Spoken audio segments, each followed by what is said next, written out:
Hello दोस्तों, स्वागत है आप लोग का आपके अपने YouTube चैनल दोस्तों क्लासेस में। आज हम लोग का काउंटिंग ऑफ फिगर का पार्ट 3 होने वाला है दोस्तों। और पार्ट 3 में हम लोग सीखेंगे काउंटिंग ऑफ रेक्टेंगल, यानी आज हम लोग आयतों की गणना करेंगे। इसके पहले हम लोगों ने पार्ट 1 में काउंटिंग ऑफ ट्रायंगल को कवर किया था, उसी प्रकार से हम लोग पार्ट 2 में काउंटिंग ऑफ स्क्वायर को कवर किया था। और आज हमारा पार्ट 3 है। पार्ट 3 में हम लोग काउंटिंग ऑफ रेक्टेंगल के बारे में जानेंगे। ठीक है दोस्तों, तो अगर आप लोगों ने अभी तक पार्ट 1 और पार्ट 2 को नहीं देखा है तो सबसे पहले आप उसे जाकर के देख लो, उसका लिंक हमने डिस्क्रिप्शन बॉक्स में दे रखा है। तो ठीक है दोस्तों, आज हम लोग काउंटिंग ऑफ रेक्टेंगल के बारे में जानते हैं, इसके सारे कॉन्सेप्ट को क्लियर करते हैं। अगर आप लोग को इसके सारे कॉन्सेप्ट क्लियर हो जाते हैं ना, तो फिर आप लोगों को कोई भी क्वेश्चन बनाने में दिक्कत नहीं होगी। तो देखिए दोस्तों, इसका कॉन्सेप्ट के बारे में हम लोग जानते हैं कि आप काउंटिंग ऑफ रेक्टेंगल जो है आप किस प्रकार से बना सकते हो। सबसे पहले देखिए, यहाँ पे आप लोग को पढ़ाया गया था ना, किस में पढ़ाए थे हम लोग, ठीक है, काउंटिंग ऑफ स्क्वायर में आपको हम बताए थे। काउंटिंग ऑफ स्क्वायर में सिमेट्रिक एंड नॉन सिमेट्रिक, ठीक है, उसी प्रकार से इसमें भी होगा, लेकिन इसमें कुछ खास यूज है नहीं। ठीक है, काउंटिंग ऑफ रेक्टेंगल में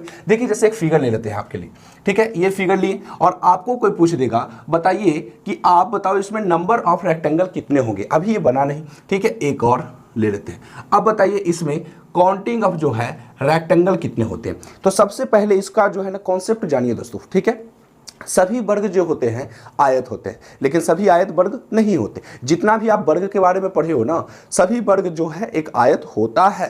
तो इसमें जो आप लोग को फिगर है, अगर आप इसको में आपको निकालना पड़ेगा नंबर ऑफ रेक्टेंगल, तो आप किस प्रकार से निकालोगे। सबसे पहले मैं आपको बेसिक से लेकर के चलता हूं, क्योंकि आपको बेसिक ही याद रहेगा। ट्रिक तो आप अगर प्रैक्टिस करोगे तो ट्रिक याद रहेगा, और मैं आपको कम समय में भी निकालना बता दूंगा, क्योंकि आपको जो है ना एग्जाम क्वालिफाई करने के लिए आपको शॉर्ट ट्रिक की ही आवश्यकता लेनी है। ठीक है, तो सबसे पहले बताओ इसमें कितना रेक्टेंगल है, कितना आयत है। तो इसको सबसे पहले हम लोग काउंट कर लेते हैं। तो एक हो गया यहाँ पे, दो, फिर यहाँ तीन और फिर यहाँ चार। तो हमारे पास 4 रेक्टेंगल हो गए, ठीक है, 4 आयत हो गए। अब बताओ कि इसमें और ऐसा भी होगा ना फिगर जो एक दूसरे को मर्ज कर रहा है और वो जोड़ रहा है और उससे भी एक रेक्टेंगल का निर्माण हो रहा है। तो देखिए यहाँ पे कौन सा होगा। सबसे पहले क्या ये वाला फिगर और ये वाला फिगर को हम एक साथ जोड़ दें तो क्या एक हमारा आयत बनेगा, एक हो गया, और उसी के अपोजिट एक दूसरा मिलेगा। तो ठीक है, तो ये आपका दूसरा, यानी कितना रेक्टेंगल हो गया, एक और एक दो, तो 2 हमारे पास हो गए। ठीक है, उसके बाद क्या आपको इस प्रकार से नहीं दिख रहा है, ठीक है, इस प्रकार से भी दिख रहा होगा एक, और उसी का एक अपोजिट आपको इधर भी दिखेगा, तो इधर भी 2 मिल गए। ठीक है, और इसमें एक सबसे बड़ा वाला, ठीक है, इसमें एक सबसे बड़ा वाला आप लोग को रेक्टेंगल मिलेंगे। सबसे बड़ा वाला ये आपका सबसे बड़ा वाला रेक्टेंगल हो गया। ठीक है, तो हमारे पास एक सबसे बिग वाला हमारे पास रेक्टेंगल हो गया। ठीक है, अब इसमें देखिए टोटल हमारे पास कितना रेक्टेंगल हुआ। तो 4 2 6 और 6 2 8 और 8 और 1 9। तो हमारे पास टोटल जो है 9 रेक्टेंगल हमारे पास आंसर आ गया नंबर ऑफ रेक्टेंगल का। सही है, अब आप किस प्रकार से निकालेंगे, तो बेसिक चीजें हैं, आप गिन करके बॉक्स के अंदर जाओ, उसमें झांको कितना रेक्टेंगल बन रहा है, तो आप उससे निकाल सकते हो। ठीक है, सबसे पहले एक बार मैं आपको और बता देता हूं, जितना बॉक्स है ना दोस्तों, मैंने पहले उसको काउंट किया। ठीक है, 1 2 3 4 तो हमारे पास एकदम नॉर्मल मिल गए। ठीक है, आपको दिख भी रहा होगा 4 बॉक्स है, तो 4 तो रेक्टेंगल में कोई दाग है नहीं। ओके, अब इसको क्या करना है कि ये वाला बॉक्स को मिलाएं, मर्ज किए तो एक रेक्टेंगल बना, एक मिला, और जो ऊपर मिलेंगे उसी प्रकार से नीचे भी मिलेंगे। हमारे पास ये 2 रेक्टेंगल हो गया, 2 मैंने लिख दिया। फिर उस प्रकार से आप इधर चलो। ठीक है, ये हमारा हो गया कॉलम वाइज। एक तो हम लोग रॉ वाइज चल गए, तो रॉ वाइज हम लोग को कितना मिल गया, 2। ठीक है, अब हम लोग कॉलम वाइज चले तो हमारे पास कॉलम वाइज भी कितना रेक्टेंगल होगा, 2 होगा। तो 2 रॉ वाइज, 2 कॉलम वाइज, तो 2 और 2 कितना हो गया, 4। एक सबसे जो बड़ा वाला आपको लोग को दिख रहा है ना, वो भी तो आयत ही है ना। आयत बोलते किसे हैं, जिसके आमने सामने की भुजा क्या हो, बराबर हो। अगर यहाँ पे 2 है, ठीक है ना, अगर हम 2 सेंटीमीटर है तो हमारे सामने वाला भी 2 ही सेंटीमीटर होगा। और ये कोई जरूरी नहीं है कि जो हमारे बाएं साइड और जो हमारे दाएं साइड जो खड़ा हो वो भी 2 ही सेंटीमीटर हो, लेकिन ये जरूरी है दोस्तों, अगर बायां साइड जो हो अगर वो 4 सेंटीमीटर है तो दायां साइड भी 4 ही होगा। तो अगर हम यहाँ पे 5 सेंटीमीटर देते हैं तो ये भी 5 ही होगा। ठीक है, ये भी 5 ही होगा, लेकिन ये कोई जरूरी नहीं है कि ये भी 5 होगा। लेकिन अगर यहाँ 4 करते हैं तो ये भी 4 होगा। तो आयत का पहचान ही है ना, जिसका आमने सामने की भुजा बराबर हो जाए और जिसका सभी भुजा बराबर हो जाए। ठीक है, जिसका सभी भुजा बराबर हो जाए, all sides are equal, square आपको बताए थे स्क्वायर, तो वो होता है वर्ग होता है। सही है, तो उसी प्रकार से आप ध्यान देना। इसमें क्या बेसिक निकला, तो बेसिक तो सबसे पहले 4 बॉक्स, फिर उसके बाद आप रॉ बाय चलो 2 रेक्टेंगल मिल गए, कॉलम वाइज 2 रेक्टेंगल मिल गए, एक सबसे बड़ा बिग वाला मिल गया, तो हमारे पास टोटल जोड़ करके 9 रेक्टेंगल हो गया। ठीक है, अब आप लोग को ये सीखना है ना दोस्तों, क्या आप एग्जाम में ये काम करोगे? तो अगर आप ये एग्जाम में काम करोगे तो टाइम निकल जाएगा, बिल्कुल निकल जाएगा, एग्जाम भी आपसे नहीं निकलेगा। तो एग्जाम के लिए, और एग्जाम में ऐसा फिगर आएगा भी नहीं, ऐसा फिगर आएगा भी नहीं, इतना बेसिक थोड़ी पूछेगा, आपको हाई लेवल का फिगर देगा। तो वही फिगर को मैं आपको समझाऊंगा ट्रिकली वाइज, जिसको आप बिल्कुल कम समय में देखते ही आप आंसर टिक कर दो। ठीक है, अब देखिए इसमें क्या है, ये फिगर है। अब इसको बनाने के लिए अगर हम शॉर्ट मेथड का प्रयोग करें, ठीक है, शॉर्ट मेथड का प्रयोग करें तो क्या करेंगे, वही काम करना है। सबसे पहले आप रो वाइज गिनो और कॉलम वाइज गिनो। ठीक है, तो ये हमारा रो वाइज गिनते हैं 1 2, ये हमारा रो वाइज हो गया। कॉलम वाइज गिनो तो 1 2। अब क्या करना है, रो वाइज को भी काउंट करना है, तो रो वाइज को काउंट कर लेते हैं। 1 और 2 हमारे पास कितना हो गया, यहाँ पे 1 और 2 हमारे पास 3 हो गया। सही है, अब हम लोग कॉलम वाइज गिनते हैं, तो 1 और 2 हमारे पास कितना हो गया, 3 हो गया। और यही दोनों 3 को हम जब मल्टीप्लाई कर देते हैं तो हमारा राइट आंसर 3 तिहाई 9 हो जाता है, और यही हमारा रेक्टेंगल, नंबर ऑफ रेक्टेंगल निकल जाता है। तो ये कितना आसान है दोस्तों, आप लोग बस कुछ करो नहीं, सिर्फ रो वाइज को गिनो और कॉलम को गिनो, और रो और कॉलम को आपस में गुना कर दो, इनटू कर दो, तो जो हमारा आंसर होगा ना वही हमारा नंबर ऑफ रेक्टेंगल निकल जाएगा। सही है, अगर मैं आपको एक कंफ्यूजन होगा कि चलिए सर ये तो आपका जो है रेक्टेंगल जो दिया गया है ये तो सिमेट्रिक फिगर आप लोग को लग रहा होगा, लेकिन अगर नॉन सिमेट्रिक की बात करें, अगर हम नॉन सिमेट्रिक की बात करें तो उसको आप किस प्रकार से निकालोगे? क्या जो फंडा मैंने आप लोगों को नंबर ऑफ स्क्वायर में बताया था, क्या वही फंडा यहाँ पे भी लगेगा?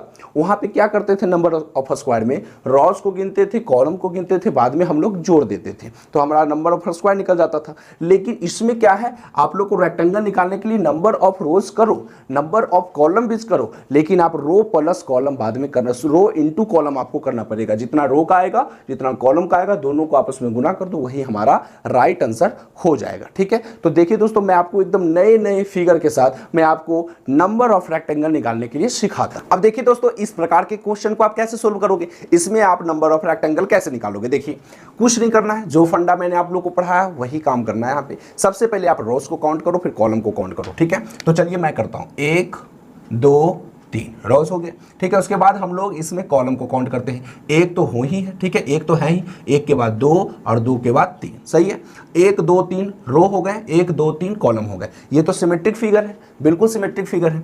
अब इसमें क्या करना है, कुछ करना नहीं है।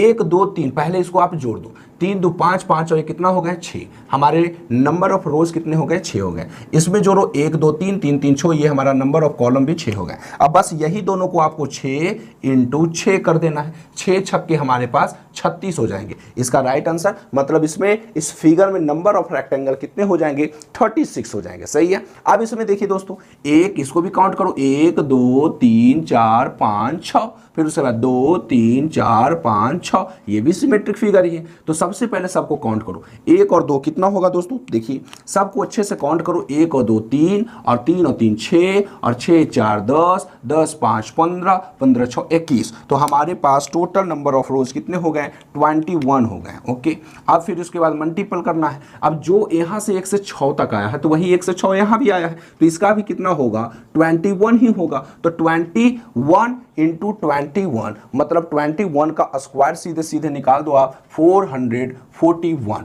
ये इसका राइट आंसर हो जाएगा, आप गुने अच्छे से कर लेना। ठीक है, अब देखिए इसमें दोस्तों, इसको हम लोग काउंट करते हैं, तो 1 2 3 4 5 6 7, नीचे करो तो 2 3 4, और ये क्या हुआ, यहां तक नंबर ऑफ रोज 7 तक गए, लेकिन नंबर ऑफ कॉलम 4 तक गए। अब क्या इसमें अलग मेथड लगेगा? बिल्कुल नहीं दोस्तों, जो आप सीखे हो ना वही आप लोगों को मेथड यहाँ भी प्रयोग करना है। नंबर ऑफ रोज जोड़ो, फिर नंबर ऑफ कॉलम जोड़ो, फिर दोनों को आपस में गुना कर दो, सबको जोड़ो। तो 1 2 3 हो गया, 3 3 6 6 4 10 10 5 15 15 6 21 और 21 7 कितना हो गए, 28 हो गए। सही है, उसके बाद हम लोग नंबर ऑफ कॉलम को जोड़ते हैं, 1 2 3 3 3 6 और 6 4 10। तो अगर हम 28 को 10 से गुना करें तो 280 हमारा जो होगा राइट आंसर हो जाएगा। इसी में हम लोग को नंबर ऑफ रेक्टेंगल कितने मिल जाएंगे दोस्तों, 280। सही है, अब इसमें क्या करोगे आप बताओ, इसमें क्या करना है, वही आप पहले काउंट कर लो। अब इसमें रो है कॉलम है कुछ नहीं है, एक नॉर्मल सा रोज टाइप में दे दिया है, रो ही है, कॉलम तो नीचे रहेगा।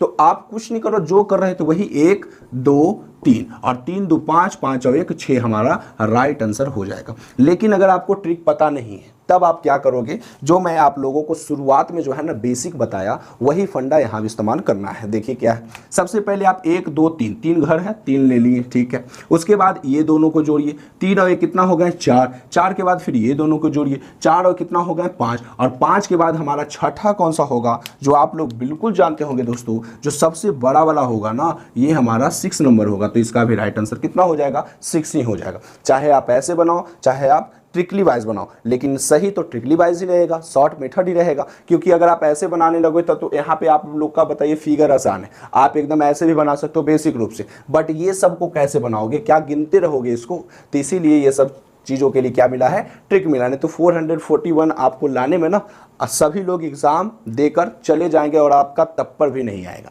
इसीलिए शॉर्ट मेथड का इस्तेमाल ही करना है। ओके, तो आप लोग बिल्कुल यहाँ तक सीख गए दोस्तों। अभी मैं आपको एक अच्छे प्रश्न से मैं आप लोगों को दर्शन करवाता हूँ, और वो प्रश्न को आप कैसे सोल्व करोगे, उसमें आप नंबर ऑफ रेक्टेंगल कैसे निकालोगे, ये मैं आप लोगों को दिखाता हूँ। अब देखिए दोस्तों, इन सारे प्रश्नों को आप कैसे सोल्व करते हो। इन सारे प्रश्नों को सोल्व करने के लिए थोड़ा सा कॉन्सेप्ट में परिवर्तन आएगा। अब इसमें क्या है ना कि आपको क्यों परिवर्तन आएगा, क्योंकि पहले हम लोग को एकदम रो और कॉलम साफ साफ पता चल जाता था कि रो और कॉलम क्या है, डायरेक्ट हम लोग काउंट कर करके मल्टीपल कर देते थे। लेकिन इसमें रो और कॉलम कहां पे क्या होगा पता नहीं चल पाता है। तो यहां कॉन्सेप्ट क्या होगा, सबसे पहले आप काउंट करो 1 2 3, ठीक है, फिर ऊपर से 1 2 3 हो गया। अब कौन सा रो है कौन सा कॉलम है ये नहीं पता चल रहा होगा, लेकिन आप कहोगे कि ये कॉलम है और ये रो है, नहीं सॉरी ये रो है और ये क्या है कॉलम है, ठीक है। अब देखो यहाँ पे क्या करना है कि जोड़ना है, रो और कॉलम को गुना नहीं करना है, रो को भी आप ऐड करो कॉलम को भी आप ऐड करो और दोनों जोड़ करके लिख दो। देखिए क्या है 1 2 3, 3 2 5 और कितना हो गया 6 हो गया, सही है। फिर 1 2 3, 3 और 3 कितना हो गया 6 हो गया। अब यहाँ पे ऐसा कौन सा अंक आया जो रिपीट हुआ, रिपीटेशन अंक कौन सा है यहाँ पे, तो यहाँ पर देखिए 2 को हम 2 बार गिने हैं, 1 2 3 3 3 6, 1 2 3 3 3 6, 2 जो संख्या है दोस्तों यहाँ पर कितना बार गिना गया 2 बार। तो जो यहाँ पे जो रिपीट हो रहा है ना संख्या, जो रिपीट हो रहा है उसमें जितना बार रिपीट होगा उसको आपको घटा देना है। तो यहाँ 6 और 6 कितना हो गया 12, और 12 में से ये 2 संख्या को क्या करेंगे घटा देंगे। तो 2 कितना बार लिखा हुआ है एक ही बार, तो 12 में से 1 गया, कितना राइट आंसर होगा 11। तो इसका राइट आंसर क्या हो जाएगा दोस्तों 11 हो जाएगा, ठीक है। जो संख्या रिपीट होगा उसको 1 क्या कर देना है माइनस कर देना है, कितना माइनस कर देना है 1 माइनस कर देना है, ठीक है। अब देखिए इसमें आप क्या बनाओगे, सबसे पहले आप काउंट कर लो 1 2 3 4, इसको आप गिन लो 1 2 3 3 3 6 4 कितना मिल गया हमारे पास 10। ये यहां पर हम लोग का टोटल 10 रेक्टेंगल मिल गया, ठीक है। अब इसमें करो 1 2 2 और कितना मिल गया, इसमें 3 मिल गया। तो 1 और 2 कैसे 3 मिला, 1 2 और 1 ये बड़ा वाला 3, उसी प्रकार से 1 2 1 बड़ा वाला 3, तो हमारे पास दोनों तरफ 3 3 मिल गया। और जब हम लोग इसको ऐड किए टोटल मिल गया 10। तो टोटल को जोड़ देते हैं 10 + 3 + 3, ठीक है। अब देखिए और ऐसा कोई रेक्टेंगल बन रहा है जिसको फिगर को मर्ज करने पर रेक्टेंगल का निर्माण हो रहा है, तो आप कहोगे बिल्कुल मर्ज करने पर एक रेक्टेंगल का निर्माण हो रहा है। वो कौन सा रेक्टेंगल है देखते हैं हम लोग। तो ये जो हमारा यहाँ पे मर्ज करो तो क्या ये एक रेक्टेंगल नहीं बन रहा है, बिल्कुल बन रहा है। उसी प्रकार से एक ऊपर बन रहा है, ठीक है। तो हमारे पास कितना रेक्टेंगल मर्ज करने पर बना, तो हमारा रेक्टेंगल कितना मर्ज करने पर बना 1 और 1 2, तो इसमें हम लोग 2 को भी ऐड करेंगे। तो 10 3 13, 13 3 16 और 16 2 हमारा राइट आंसर कितना हो जाएगा 18 हो जाएगा। यानी नंबर ऑफ रेक्टेंगल उसमें कितना मिल जाएगा हम लोग को 18 मिल जाएगा, सही है, ठीक है। आप लोग को समझ में आ रहा होगा। ये ऐसा क्वेश्चन रहेगा अगर आपको नंबर ऑफ रेक्टेंगल पूछे तो आप डायरेक्ट काउंट करके जोड़ लो, बिल्कुल आप लोग का नंबर ऑफ रेक्टेंगल निकल जाएगा। इसमें भी क्या होगा दोस्तों, देखिए इसमें आप क्या करोगे, तो 1 हो गया 2 हो गया 3 हो गया 4 हो गया। पहले यहां तक काउंट कर लो 4 3 7 2 9 1 10, ठीक है। अब यहां से आप 4 है तो यहां से स्टार्ट करना पड़ेगा 1 2 3 4, ये भी हम लोग को क्या मिल जाएगा 10 मिल जाएगा, सही है। 10 हम लोग को ये दे दिया, ये बॉक्स पूरा 10 दे दिया, और ये हमारा टोटल का टोटल जो ये कॉलम था ये हम लोग का 10 दे दिया, और ये पूरा का पूरा रो 10 दे दिया, ठीक है। अब देखिए एक यहाँ है तो यहाँ से नहीं स्टार्ट करना, एक से ही स्टार्ट करना है 2 3 4, ठीक है। तो इधर हम लोग का टोटल मिल गया 10। टोटल हमारे पास कितना मिला, तो 10 + 10 + 10, टोटल हम लोग को 10 मिल गया। टोटल हमारा कितना हो गया ऐड करके दोस्तों 30 हो गया। कितना हो गया हम लोग का 30 हो गया। 30 रेक्टेंगल हम लोग को मिल गया। यहाँ पे सबसे पहले 10 इधर मिला 10 इधर मिला 10 इधर मिला, तीनों को जोड़ दिए 10 10 20 और 10 30, सही है। लेकिन आपको ऐसा कोई संख्या इसमें जरूर दिख रहा होगा जो रिपीट हुआ है, ठीक है, जो कहीं ना कहीं किसी न किसी संख्या से ज्वाइंट है। देखिए 1 2 3 4, सही है यहाँ पे। फिर नीचे से हम लोग चले 1 2 3 4, ये भी 1 से 4 तक गया तो 4 हम बोले, फिर यहाँ से 1 से 4 तक गया, फिर यही जो 4 जो है रिपीट हो रहा है, तो चलिए हम लोग यहाँ पे ज्वाइंट लगा देते हैं कि ये 4 जो है इससे भी रिपीट है, मतलब ये पूरा का पूरा रो में भी 4 आ रहा है, और जब हम लोग कॉलम वाइज गिन रहे हैं तो कॉलम में भी 4 आ रहा है, तो ये हमारा क्या है, ज्वाइंट है, ठीक है। यहाँ पे जो ज्वाइंट है, यहाँ पे 4 का रिपीटेशन हो गया, कितना बार, एक बार, तो यहाँ 1 माइनस करेंगे और देखो कि और कौन सा रिपीटेशन हो रहा है, तो यहाँ से देखिए 1 2 3 4, नहीं यहाँ तो नहीं, लेकिन आप बताओ एक हमारा यहाँ पे हो रहा होगा, 1 2 3 4 हो गया, 1 2 3 4 हो गया, तो ये तो हमारा 4 रिपीटेशन हो गया। और बताइए कि और हमारा रिपीटेशन यहाँ पे कौन सा होगा, ठीक है, और हमारा रिपीटेशन यहाँ पे कौन सा होगा, तो यहाँ पर तो अब रिपीटेशन नहीं ना है दोस्तों, तो यहाँ हमारा कितना हो जाएगा, 30 है, और कितना बार रिपीट हुआ, 4, एक बार, तो 30 में से एक घटा दो, हमारा राइट आंसर क्या हो जाएगा, 29 हो जाएगा। राइट आंसर क्या हो जाएगा दोस्तों, 29 हो जाएगा, ठीक है। लेकिन यहाँ पे 29 नहीं होगा, एक और माइनस होगा। आप देखो सबसे पहले 1 2 3 4 हो गया, 10 हमारे पास, 1 2 3 4 10 हो गया, 1 2 3 4 10 हो गया, सही है। अब देखिए 1 2 3 4 आया, फिर 1 2 3 4 आया, 4 दो बार आया, 1 माइनस कर दिया, हमारे पास अभी कितना आ गया, 29। अब यहां से देखिए आप लोग, 1 2 3 4, एक यहां पे हुआ, ठीक है, फिर यहां से हम लोग गिनेंगे 1 2 3 4, तो कितना बार रिपीट हुआ बताइए, ये भी तो रिपीटेशन हो गया ना, 1 2 3 4, एक आया, फिर यहां से जब हम लोग इधर चलते हैं, ये कॉलम में चलते हैं, ये रो में चलते हैं, तो हमारा एक फिर से रिपीट हो रहा है। पहले हम लोग रो कॉलम वाइज चले तो हमारा 1 2 3 4 एक रिपीट हुआ, फिर अगर हम लोग फिर यहाँ पे चले हम लोग क्या, रो वाइज, तो 1 2 3 4 1 यहाँ पर भी रिपीट हुआ, तो एक संख्या और रिपीट हुआ है, तो 29 में से एक और घटाएंगे, हमारा राइट आंसर हो जाएगा 28 हो जाएगा, सही है, कोई दिक्कत नहीं। 10 20 10 30 हो गया, जो संख्या रिपीट होगा, जितना ज्वाइंट बनेगा उतना घटा देना। ज्वाइंट कितना बना, इधर 1 बना, इधर 1 बना, डायरेक्ट 30 में से आप 2 घटा दो, डायरेक्ट आपको लोग का आंसर कितना हो जाएगा, 28 हो जाएगा, सही है। अब इसको हम लोग देखते हैं दोस्तों, 1 हो गया, 2 3 4, ठीक है, नीचे से चलो 1 2 3 4 हो गया, 1 2 3 4 हो गया, ये तो वही चीज हो गया ना, सेम टू सेम हो गया, बस फिगर उलट गया है, कुछ नहीं है। 4 3 7 2 9 1 10 हमारा ये मिला, 1 2 3 4 ये हम लोग का 10 दे दिया, 1 2 3 4 ये हम लोग का 10 दे दिया, टोटल हमारे पास कितना आया, 30 आया, सही है। अब आप बताओ ज्वाइंट कहां पे बनेगा, 1 2 3 4, ठीक है, 1 2 3 4, 4 पे ज्वाइंट बना, फिर 1 2 3 4, 1 2 3 4 यहाँ पे ज्वाइंट बना, कितना ज्वाइंट बन गया, 2, तो 30 में से फिर 2 घटाए, हमारा राइट आंसर 28 हो गया। वही फिगर है, बस फिगर थोड़ा सा उलट दिया गया। अब बताइए 10 10 20 10 30, ये तो आप समझ गए होंगे। अब रिपीटेशन कौन सा संख्या हुआ, 1 2 3 4 बोले, ठीक है, यहाँ 4 आया, फिर उसके बाद जब इधर से गिनते हैं तो पर भी 4 ही आता है, 1 2 3 4 यहाँ भी आया, तो एक ज्वाइंट यहाँ लगा दिए, ठीक है, फिर 1 2 3 4, ठीक है, 1 बोला गया, फिर जब 1 से ऊपर गिनते हैं तब पर भी 1 ही बोला जाता है, 1 2 3 4, तो यहाँ 1 हमारा कौन सा ज्वाइंट नंबर हो गया, ठीक है, तो जितना ज्वाइंट बनेगा उतना घटा देना है, 1 और 1 2 बना, 30 में से 2 गया, 28 हो गया, ठीक है दोस्तों। लेकिन अगर हम सोचते हैं कि ये बॉक्स अगर हम नहीं यहाँ पे लिखेंगे, ठीक है, ये बॉक्स हमको देना ही नहीं है, तब हमारा बताइए कि नंबर ऑफ रेक्टेंगल जो होगा कितना होगा, नंबर ऑफ रेक्टेंगल जो होगा ये कितना होगा, ये देखते हैं हम लोग। तो बताइए इसमें क्या होगा, आप पहले काउंट कर लो, 1 2 3 4 4 3 7 2 9 1 10, 1 2 3 4 4 3 7 9 1 10, 10 और 10 टोटल कितने हो गए, 20 हो गए, सही है, 10 और 10 टोटल कितने हो गए, 20 हो गए। अब यहाँ पे ऐसा कौन सा संख्या है जो आपका क्या हो रहा है, रिपीट हो रहा है, तो 1 2 3 4 आया, यहां से जब आप गिनते हो 1 2 3 4, फिर 4 रिपीट हो रहा है, तो यहाँ एक ज्वाइंट लग जाएगा, कितना ज्वाइंट लगा, एक। अब तो इसके अलावा कहीं कोई संख्या नहीं है, तो 20 में से आप एक घटा दो, आपका राइट आंसर कितना हो जाएगा, 19 हो जाएगा, 19 आप लोग का राइट आंसर हो जाएगा, सही है। तो इस प्रकार से आप क्या कर सकते हो ना, कोई भी फिगर से नंबर ऑफ रेक्टेंगल बिल्कुल आसानी से आप निकाल सकते हो। तो उम्मीद है आप लोग को समझ में जरूर आया होगा दोस्तों, कुछ खास चीज़ें नहीं थी इसमें, बस आप लोग को शॉर्ट ट्रिक पे कमांड करना है और हमेशा प्रैक्टिस करना। प्रैक्टिस करते रहोगे तो मैथ में आपको दिक्कत नहीं होगा, रीजनिंग में आप लोग को दिक्कत नहीं होगा, क्योंकि ये सभी जो विषय है ना सब प्रैक्टिस की चीज़ें हैं। रीजनिंग तो आप एक बार पढ़ लो, दिमाग में अट जाएगा, ये सालों साल आप भूलोगे नहीं, ठीक है ना। तो बस आप लोग को सिर्फ प्रैक्टिस करना है, जब आपको सेट मिले तो सेट बनाया करो। अगर आपके पास प्रीवियस ईयर पेपर हो, ठीक है, उसमें अगर आप नंबर्स ऑफ ट्रायंगल का कोई क्वेश्चन हो, नंबर ऑफ स्क्वायर्स का हो, या नंबर ऑफ आपका रेक्टेंगल का हो, तो उसको से आप प्रैक्टिस कर सकते हो, उसको बना के देख सकते हो, बिल्कुल आप लोग से बनेगा, ठीक है दोस्तों। तो आज के लिए बस इतना ही। अगर आप लोग को यह वीडियो अच्छा लगा हो तो लाइक और सब्सक्राइब करना नहीं भूलें और ज़्यादा से ज़्यादा दोस्तों के साथ शेयर करें। आज के लिए बस इतना ही।